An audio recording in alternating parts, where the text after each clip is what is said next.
Addig én helyettesítem. Oké. Tomiék leültek, és nézték, hogyan végez a fodrász az előző kuncsaftal. Ollóval kezdte. A kisfiú nyögdicsélt, ahogy rángatta a haj. Egyszer csak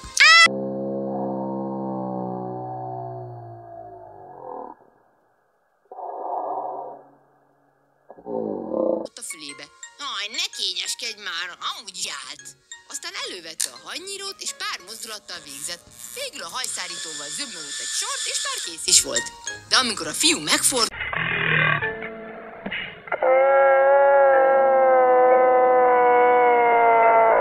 kiáltott Tomi ilyettében. Mentek az ajtón. Hé, elmentek, fiúk!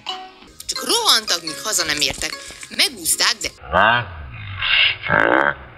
ettől kezdve már nem mertek bemenni a fodrászatba. Teltek a napok, múltak a hetek, és már semmit sem tudtak csinálni a nagy hajuktól. Úszásnál alig kaptak levegőt,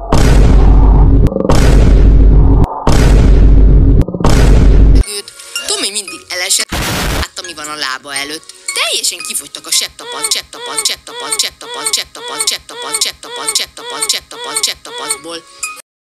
csepptapaszból. Végül már a kedvenc játékukban sem